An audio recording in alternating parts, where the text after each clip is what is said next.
खुलुमबाय आं राकेश रामसियारि नोंथांमोनखौ बर' सादोर हासार चेनेल जाना गासैखौ बरायनो लाबाय। दिनै आं दंफैयो बाक्सा जिल्लानि बेन्दोंआव थानाय पुब सापागामार गामियाव आं दंफैयो। नैबे समाव आङो अमा फिसिनाय बा अमा फार्मनि सोमोन्दै बिथां कनक बर' फंबायजों आं रायज्लायगोन। दा बिथाङा फार्म बानायदों अमा फार्म। बे अमा फार्मआव अमाखौ माबायदि फिसियो आरो बेवहाय नैबे गोरलैनिफ्राय देरनायसिम बैखौ मा जोङो बेनि आइडियाफोर अमा फिसिनायनि आइडिया बेखौ बिथांनिफ्राय जों मोनथिना लागोन आरो लोगोसेनो बिथांनिफ्राय जोङो बै बाथ्राखौ मोनथिनानै नोंथांमोना गावबा गाव जे जायगा बे जायगायाव बा न'आवनो नोंथाङा बे फार्मखौ बानायनो हागोन आरो लोगोसेनो नोंथाङा न'आव थानानैनो बा आंनि भिडिअखौ जोबजासे जुदि नायोब्ला नोंथांमोना बुजिनो हागोन जे अमा फार्मजों मा जों बेनिफ्राय बेनिफिट मोननो हायो आरो माबायदि फिसियोब्ला अमाया देरो आरो माबे जातखौ फिसियोब्ला अमानि थाखाय मोजां। नैबे समाव आङो नैबे बाक्सा जिल्लानि बेन्दोंआव थानाय नैबे पुब सापागामार गामिनि कनक बर' फंबायजों आङो नैबे समाव सावराय गिबियावनो नोंथांखौ बर' सादोर हासार चेनेल जानानै बरायनो लाबाय। आङो नोंथांनाव नैबे समाव नोंथांनि एड्रेसखौ थामहिनबा नोंथांनि थंखौ आंनि भिउवार लोगो बिथांमोननो फोरमायनो थाखाय गुरै खावलायबाय। आंनि मुङा कनक बर'। आं पुब सापागामार गामि डिस्ट्रिक्ट बाक्सा गबरथाना मौजा। बेयावनो फंबायनाव सोंनो लुबैदों नोंथाङा दा मिन्थिनाय हिसाबाव नोंथाङा गोबां फार्म बानायदों। दा बे हिसाबाव नोंथाङा अमानि अनगायै गुबुन मा फार्म बानायदों? अमानि अनगायै दङ दाउ दं,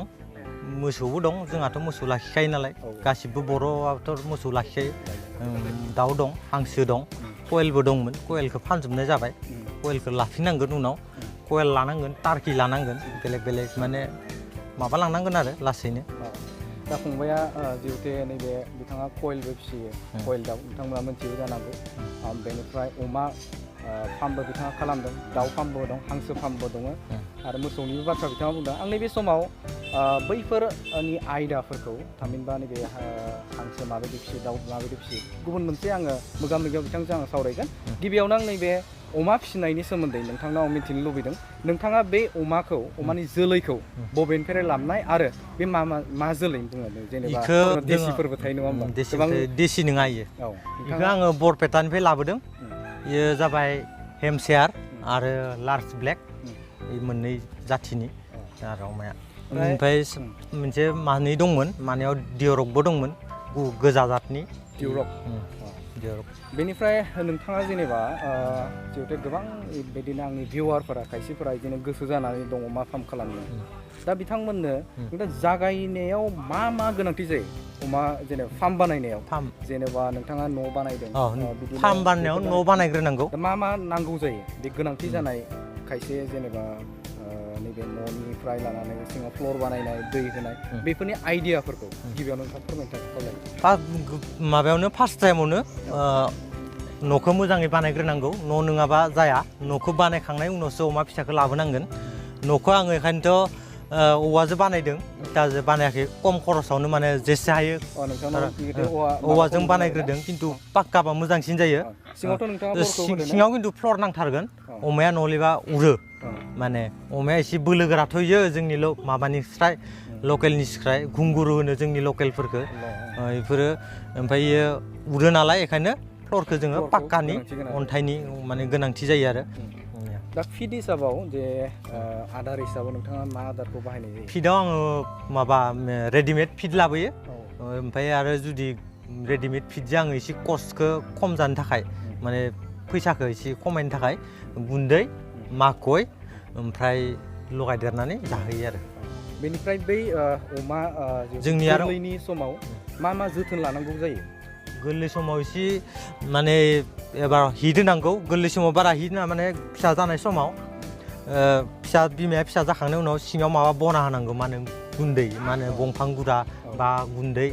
गुरा बना होनांगौ। होमबाथाय फिसाया थान्दा नांबाथाय थैयो आरो। थान्दायाव जुदि थान्दा नाङाबा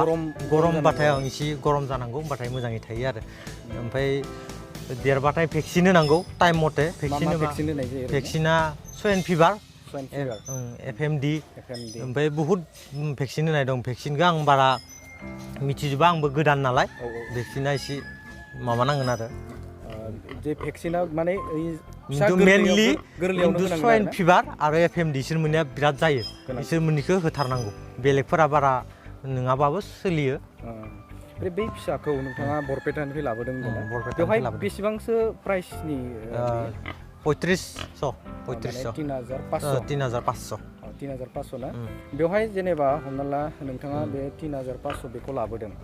बेयो फार्स्टनि बिगिनिङाव बेखिनि बेनिफ्राय जोथोन लानांगौ होनोब्ला जेनेबा नोंथाङा मेडिसिनबो होनांगौ बेनि अनगायै एसे देरनाय माने जोबथियालागै माने अमाया जेनेबा फार्स्ट गिबियावनो एसे मेडिसिन एसे होबाय बेनि उनाव जोबनायालागै बेसेबांसो खरसा थाङो बायदि खरसायाथ' हिसाब टटेल हिसाब खालामबा माने बायनायाथ' बायनाय बाद दोन ओमफ्राय 1200 करि लायो आरो माने माबा फिदा पेकेटसेयाव माने 50 केजियाव 1200 लायो होमबा बेसे थांखो 1 कुइन्टेलाव 2400 होमबा माबा जागोन इयो 3 कुइन्टेल जागोन 3 कुइन्टेल 3 कुइन्टेल बा 4 कुइन्टेलनि गेजेराव 100 किल' गेन थांगोन बै माबाया ब्रयलारफोर फार्म थायो नङा होमबा बै उजन हिसाबाव होयो दा अमाखौ उजन हिसाबाव फिट जाहोयो अमाखौबो उजन हिसाबै फिट जाहोनांगौ बेसेबां उजनाव बेसेबां जाहोनांगौ बेखौ उजना माने एसे दाथ' एसे देरबाय नालाय फिसा समाव माने एसे इदि माबालायनाङा फार्स्ट टाइमाव माने एसे खम जाहोनांगौ एसे खम सोला होनांगौ फिसा समाव ओमफ्राय एसे देरबाथाय आधा किल' होबाय ओमफ्राय एसे बारायलांबाय अमाया बेसेबांसो उजनाव बे बेसेबां माने बेखौ आइडिया माने एसे अमानि माबा 2 मासनि गेजेराव फुवासे ओमफ्राय 3 मासनि गेजेराव आधा केजि होबाय ओमफ्राय एसे ओरै देरलांबाथाय सेरसे होलांनानै उनाव 1.5 केजि 1.5 केजि होबाथाय 1.5 केजियावनो माने देरलांसिगोन आरो 1.5 केजियाव देरलांगोन आरो फुङाव 1.5 केजि बेलासियाव 1.5 केजि माने खननै टाइमसो होनाय जायो खननै 3 केजि होनाय जायो ओमफ्राय जोंनि देरनाय समाव खायसे जेनेबा हमना ला गामियाव फिसिनायफोराथ' जिखिनि होयो जाहोबायानो थायो सान खनथाम माने नोंथांमोना 4 खनबा होबायानो थायो माने खननै टाइमसो जाहोयो आरो बेबो माने लिमिटेड माने याव प्रपार माबा थाजोबो आरो जिकुनु माने प्रटिन केलसियाम भिटामिन सब थाजोबो मा फिडआव ओमफ्राय बेवहाय जे आदारखौ होबाय बेनि अनगायै माबाफोर होबावनो गोनांथि जायो नामा आदारनि अनगायै जेबोथ' होनांगौ गैया भेक्सिनल'सो भेक्सिन दैथ' होनांगोन दैखौथ' लोंखागोनानो जुनार नोंथाङा गुबुनाव कर्सफोर लादोंमोन कर्सखौ आं जेरावबो लायाखै माने जायनिफ्राय अमा लाबोदोंमोन माबा मोनसे जाबाथाय कल खालामनानै सोंहरो माबा मोनसे जाबाथाय एसे गोबां दं अमाफोरा एसेनाव माने 20टा 22टा बिसोर माने फिसा फानो आरो नोंथांनाव आं सोंनो लुबैदों बे आथिखालाव जिहेतु सरकाराबो मोनसे बेन खालामलायबाय दा कारेन्ट टाइमाव सरकाराव बेन खालामदों जे अमा फाननायखौ माने निखित खालामदों माने फाननो मोना दा बेवहाय बेराम जायो दा बे नोंथाङा जिहेतु गोबां माथाम दा दङ दासान्दि दा बेवहाय माबाफोर बेरामफोर जायो नामा आरो मा थाखाय जायो बेयो बेरामा जायो जेब्ला साफा दोनाबा माने जायगाया लेथ्रा थायोब्ला होमबाथाय बेराम जायो आरो अमाखौथ' जोंनि जा बेन खालामाखै गुवाहाटि साइडआव बेन खालामाखै जोंहा लखिमपुर धेमाजि गलाघाट जोंहा साइडआवसो बेन खालामदों जोंनि माने जा माने सोनाब साइडथिं खालामाखै बेन खालामाखै आरो प्रपार भेक्सिन होबा प्रपार माबा होबाथाय जायगाखौ साफा लाखिबा बेराम जाया माने बेखौ जेनेबा नोङो साफा खालामनांगौ साफा पुरा क्लिन थानांगौ होमबाथाय बेराम जाया आरो बेराम जानो नागिरा बेराम जाया दा जोंनियावथ' गामिफोराव गोबां नुयो नङा होमबा गामिफोराव दोनो ओरैनो खालाबायना दोनो माने जेराव हा इयावनो उन्दुयो खिखौनो जायो इयावथ' बिदि जानो मोना एकदमबारे साफा पाक्का नालाय फ्लरा इयाव माने खिफोरखौ सुना होनाय जायो सानफ्रामबो फुङाव खनसे बेलासियाव खनसे थुखैनाय जायो 2 टाइम थुखैनाय जायो थुखैबा साफा जाबाय होमबा बेराम जाला सोंनो लुबैदों जे बेवहाय जोंनि लकेल अमा आरो बे अमाजों मा डिफारेन्स दं माने इयो थाबनो वेट गेन खालामो लकेलफोरा एसे लेट जायो इयो माने जि माने बंफां हाग्रा गांसो गासिबखौबो जायो थारमाने एभ्रिथिं जायो माने बै दानानि अनगायै गांसोबो जाहोनो हायो अफ्रिबो जाहोनानै फिसिनो हागोन गामिनि माने फार्म सिस्टेम नङा ओरै खानानैबो फिसिनो हागोन इखो माने गामिनि मासेबो फिसिनो हागोन फार्मावबो हायो आरो ओरैनो गामि दथायाव थानाय मानसिफोराबो न'खर गोरिब गुन्द्रायाबो ओरैनो फिसिनो हायो आरो मासे मासेयाव जोंनावथ' जेनेबा लकेल अमाफोरा बांसिन बोसोराव बबेबा ओरैनो 12 फाल्ला बेखिनि जायो 12 बा 13 बबेबा 14 फाल्ला बेखिनि जायो 1 इयाराव आरो दा नोंथांनाव जेनेबा फिसानिफ्राय लास्टसिम बा नैबे फिसानिफ्राय लास्टसिम बेसेबां मान्थनि गेजेराव जों फाननो हाथावथाव 7 बा 8 मान्थनि गेजेराव 100 किल' वेट जायो 100 किल' ओमफ्राय 7 मान्थनि गेजेरावनो 120 गाहामबो बा मोजां फिसाबा 120 माने बारलाङोबो माने मोजांबा देरो बेलेग थायोना एसे डिवार्मिं खालामनांगौ माने क्रिमिनि डिवार्मिं खालामनाय माने क्रिमिनि मुलि जाहोनांगौ माने माबायाथ' बांसिन बेरामा अमानिया आं मोनथिनाय हिसाबाव क्रिमियानो आरोना नोंथाङा मा बुङो बेनि सायाव क्रिमि जाहोनांगौ मुलि जाहोनांगौ क्रिमिनि मुलि जाहोनांगौ होमबाथाय अमाया थाब देरो जुदि अफ्रि जाहोयोबा मास मोनसेयाव खनसे जाहोनांगौ ओमफ्राय दाना जाहोयोबाथाय मास मोनथामाव खनसे जाहोबानो जायो माने मास मोनथामाव खनसे जाहोबानो जायो दानाखौ नङा क्रिमिनि मेडिसिनखौ बेनिफ्राय जेने अफ्रि जाहोयोबा बेसेबां होनना बुंदों 1 मान्थआव 1 मान्थनि गेजेराव खेबसे जाहोनो हायो खेबसे जाहोनांगौ जाहोबा होमबाथाय जोंनि लकेलफोराबो एसे वेटआ मोजां जागोन आइडिया दं जेनेबा हमना ला बे जाहोनायजों माबाफोर जायो नामा जेनेबा हमना ला अफ्रि जाहोनायनि बाथ्रा बुंदों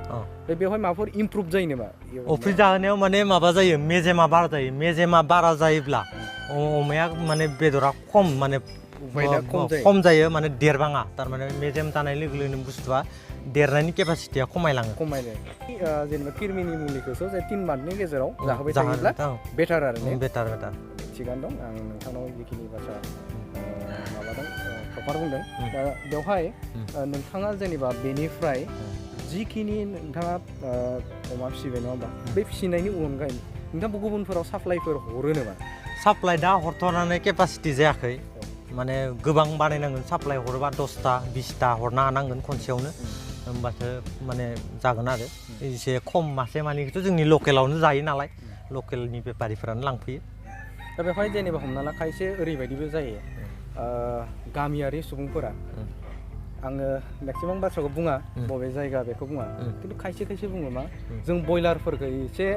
साइडआव दोननो नागिरो ओइ फार्मनिसो बुस्थु ब्रयलारसोलै जाया बिदिबायदि जायो दा बे अमानि बेलायावबो दा अमाखौ जेनेबा नोंथाङा आधुनिक जुगै बा टेकनिकेल आयदाजों लानानै नोंथाङा फिसिदों दा बे बेलायाव बेखौ मानसिफोरा आजावोब्ला बा जायोब्ला माबाफोर साइड इफेक्टफोर दं नामा जुदि गोबां मिसआन्डारस्टेन्ड जाना थायोना बे फार्मनिसो अमा बेखौ जाया बिदिबायदि जायो नालाय दा बेनि बेलायाव माबाफोर बुंगोन नामा बेफोरो जेबो नङा ओरैनो फिसिनायफोरासो जोंना मा जायो मिथिलायनायाव हाब्रु लेथ्राफोराव उन्दुलाबायो खि जायो कुनु दिन क्रिमिनि मेडिसिन होनाय जाया बेफोराव सब क्रिमि जाना थाजोबो जोंनिफोराव सब प्रपार साफा एकदम थुखैनाय जायो साफा एकदमबारे क्लिन लाखिनाय जायो मेडिसिन जाहोनाय जायो बेमार थाया खिन्थु बेफोराव बेमार जानाबो थानो हागौ कुनु गेरेन्टि गैया माने नोंथांमोना जेनेबा जागायनायनिफ्राय एसे बुस्थुखौ जोथोन थुखैयो लाखियो दा बे हिसाबै नोंथाङा बुंनो नागिरदों जे हमना ला जेबो बेवहाय सन्देह जानो गोनां गैया माने क्लिनसिनसो आरो ओरैनो फिसिनसो बेनिफ्राय फिसाफोरखौ नोंथाङा गुबुननो फानोफोर नामा फिसाखौ दाबो गाभिन दं खोमा दासो गोदान नालाय फिसाखौ फानगोन अर्डार दंखायो गामियावनो लांगोन जोंहाबो लांगोन खुस्राबारि साइडफोरखिजाबो जोंनि लकेल एरियायाव जेनेबा मासे अमायाव जिहेतु गोदान नंगौना ओरैनोथ' जेनेबा आइडियाथ' नोंथाङा लागोन नङा होमबा बे मासे अमा बिमायाव माबेसेसो ओरैनो फिसासो जायो बायदि ओरैनोथ' टाइमा बारलांबाथाय आङो जोंहा 20टा गाहाम 17टा गाहाम 18टा गाहाम जानाय नुदों मासेयाव ओमफ्राय दा फार्स्ट टाइम एसे खम जायो 10टा बा 7टा 8टा 10टायानो जागोनानो बिदि आरो माने 10टाबाबो 35,000 मेक्सिमाम जुदि 3500 हमोब्लाबो आरो गोबां लायोबाथ' नोंनि जेनेबा बिजनेसनि सायाव सोनारबाय बिजनेस खालामनोबा गोबां फिसिखानांगोन गोबांबासो बिजनेस नों जुदि मासे फिसिनानै बिजनेस जाया जेब्ला गोबां फिसिगोन होमबा बेखौसो बिजनेस होनो दाउफोरखौबो अमाफोरखौबो जुदि गोबां फिसियोब्ला गोबां फिसिनानै बेपारिनो जुदि लाब होनानै मुलाम्फा होनानै जोङो खमावनो हरोबा बेपारिया होमबाथाय लांगोन इयाबो लाब जाबाय आंहाबो प्रफिट जाबाय बिदि आरो नोंथाङा अमाखौ माबैसेसो फाननाय जाखो मानै फाननाय जाबाय दा बै मानै फाननाय बेसेबांसो वेट जादोंमोन बायदि 100 जादोंमोन मोनसे मासेया 80 जादोंमोन बेसेबांसो रेटआव फाननाय ओरै लकेलावसो फानदों लकेलावसो फानदों 200 बेसेबां करि फानदों फाननाय? 200 करि माने दाननाय बायदि जाहैदों आरो ना दाननानै दाननानै फानदों दाननानै 70 किल'सो जादों 70 किल' जादों 14000सो मोनदों अ माने फिसा मोनना आङो 8 मा लाखियाखै 6 मा साराय 6 मानि गेजेरावनो बे ओंखारदों आरो फानदों आङो ओमफ्राय नैबे आबुं जेनेबा बै फिसानिफ्राय देरनायसिम बेवहाय टटेल जुदि तुलमुल खरसाखौ नायोब्ला मेक्सिमाम ओरैनो बेसेबांसो थांगोन बायदि फिसा बायनानै बायनानै आरो माबासो थाङो 8000सो थाङो 8000सो गोग्लैयो आरो ने फिट जाहोनायजों 8000 9000सो आरो दाथ' जेनेबा बे 8000 मासेयाव आरो ने मासेयाव 8000आव जुदि माबायोब्ला बेनिफ्राय फाननायाव जिहेतु नोंथां 1 कुइन्टलसो जायो ना बुङो ना 1 कुइन्टलसो जायो 1 कुइन्टल बा मटामटि 20000 20000 मोनो 20000 बा खमानो हमदो माने हलसेल रेटखौ हमनानै एसे खमाव 17000 18000 होमबा थेवबो नोङो बेसे मोनहैबाय 10000नि सायाव लाब थाहैबाय 8000 जुदि खरसा जायोब्ला 10000 हमना ला आं 10000खौनो हमबाय 10000 बालबाबो जोंनिया मा जायो जेनेबा बोसोरसे फिसिबाय गामियारि मेक्सिमाम गामिनिखौ बुंदों आरो गामियाव जेनेबा हमना ला बोसोरसे फिसियो बेनि उनाव मा जायो बांसिनानो 14 पाल्ला जायो बबा देरथारोबा बांसिन 10 पाल्ला बिदि जायो बै हिसाबाव जों 10000आव मेक्सिमाम 10000 बा 12000 फानो अब्ला बेवहाय लाबा बेसेबां थायो आरो जाहोनायावथ' आं मोनथिनाय हिसाबाव जोंहानाव अबयसे अमा गैया आंनाव नाथाय आं न' खाथिनिखौ मिन्थिखाथारगौ मोजाङैनो सिगाङाव दंमोन अमा खिन्थु बेवहाय खनथाम होयो दा बिथाङा खननैल' होयो खननैल' होयो बेनि गेजेराव लिमिटेड होयो जोंनिया जेसे जायो एसेखौ होयो बे हिसाबाव नोंथांनि जिखिनि जे बुंनाय दा बे हिसाबाव प्रफिटआ नोंथाङा मोजांसिन आरो दा बे लेखायाव नोंथाङा बै आंनि जे भिउवारफोर जाय बर'नाव ओरैनो बेकार थानाय सेंग्रा बेनि अनगायैबो बर' आइजोफोर आरो बेनि अनगायैबो खायसे साखरि मावनायफोराबो बिथांमोन बायदि सुबुंफोरखौ मा बुंनो सानो बिथांमोना माने माबा नांगौ ओरैनो थायालासेनो अमा फिसिनांगौ बा दाउ फिसिनांगौ हांसो फिसिनांगौ अमाखौ जुदि हास्लाबाबाबो दाउफोराव बहुद खमावनो 10000फोर फैसा लानानैनो दाउखौ जागायनो हायो अमाफोरा एसे गोबां नांगौ अमाया दाम बारा जाहैबाय नालाय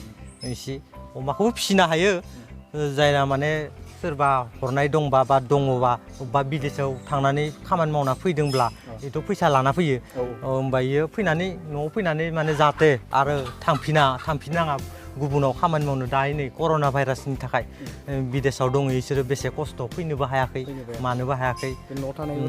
टेनसन गैलामोन अमा बा दाउ फिसिनानै आरामसे जानो हायो अमाखौथ' नै बेसे सेल जादों अमाया कर'नानि समाव फाननो हायैथ' जायाखै आं जोबथियाव नोंथांनाव मोननै बाथ्रा सोंनो लुबैदों जे नोंथाङा जिहेतु लकडाउना दा कन्टिनिउ सोलिगासिनो दाबो दङ दा बे हिसाबाव आदाराथ' नोंथाङा गुबुननिफ्राय लाबोनो बे आदार लाबोनायाव माबाफोर उसुबिदा जादों उसुबिदा जेबो जायाखै खालि गारिखौल' पारमिसन लानांगौ पुलिसनाव थानायाव ओमफ्राय थानायाव लानानै थांबानो माने दाना फिडफोरा खुला मेडिसिन दखान फिड दखान जायाबाथ' थैगोन ना जुनारफोरा ओंखायनो खुला हिसाबाव माने खुनु प्रब्लेम गैया थियाव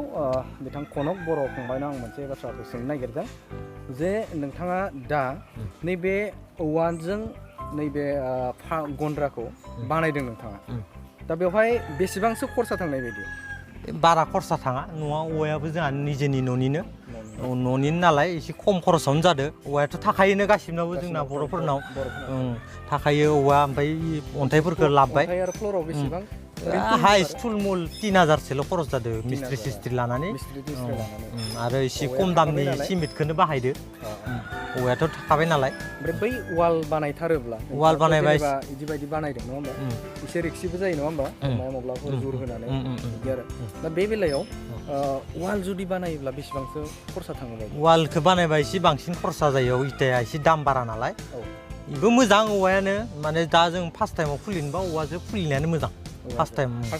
टेक्सबो नायनो हाबाय फारसेथिं नोंथाङा जेनेबा हमना ला बेवहाय बेसेबांसो बेनिफ्राय प्रफिट मोनो आरो जेब्ला वाल खामगोन बेखौ निजेनो आइडिया मोनगोन जेनेबा वालखौथ' मिथिखायोनो इटाफोरनि दामा माबायसा अन्थाइफोरा माबायसा निजेनो बानायनो हागोन जायखिजाया नोंथांनाव मोनथाम खथा थानाय बे नैबे गंगाखौ बानायनायाव जेनेबा नोंथांनाव माबा हिसाबाव 3000 3500 बा हमना ला 5000 खरसा थांगोन आरो औवानि जुदि बानायोब्ला 5000 थ' लोगोफोर नोंथांमोना मोनथिबाय जानांगौ जे अमाखौ माबायदि फिसिनाय जायो आरो बेनिफ्राय मा जों प्रफिट मोननो हायो बेखौ नोंथांमोना निस्सय मिथिबाय आरो बेनिफ्राय नोंथाङा जुदि माबाफोर जुदि सोंथि सोंनो गोनां दङब्ला बिथांजों सोंनो हागोन बिथांनाव लोगोसेनो नोंथाङा आंनि भिडिअनि गेजेरजों कमेन्ट्सनि गेजेरजों नोंथाङा बाथ्राखौ सोंहरनो हागोन नोंथांमोना मिथिबाय जे बेवहाय दाना बायनायनिफ्राय लाना फिसाखौ माबायदि फिसियो बबेनिफ्राय लाबो मा भेक्सिन होनांगौ बेनि सोमोन्दै बिथाङा रोखायै बुंबाय आरो बिथाङा जुदि गोनांथि जायोब्ला आं दहायनो बुंखाबाय नोंथांमोना आंजों कन्टेक्ट खालाम आं बिथांजों रायज्लायहोगोन आरो नोंथाङा बेनि जायगायाव आं एड्रेसखौ दहायनो बुंखाबाय आङो नैबे बाक्सा जिल्लानि बेन्दों नैबे सापाकामार गामिनि बिथांजों फैनानै नोंथाङा सोंनो हागोन जे अमाखौ बोरै फिसियो आरो बोरैहाय फिसियोब्ला मोजां बेखौ बिथाङा रोखायै बुंगोन आङो नैबे समाव नोंथाङा जुदि गोसोब्ला बिथांजों कन्टेक्ट खालामनो हागोन आरो भिडिअनि गेजेरजों नायनानैबो नोंथाङा हयथ' रोखायै मिथिखाबाय जानांगौ नोंथांमोनखौ नैबे समाव गासिबखौबो भिडिअखौ शेयार खालामनो थाखाय गुरै खालामबाय आरो लोगोसेनो फंबायखौ आंनि गोसो गोरबोनिफ्राय नैबे समाव जाखिनि आंनि भिउवारफोरनो जिखिनि बोसोन माबायदि अमा फिसियो बेनि सोमोन्दै बुंनायनि थाखाय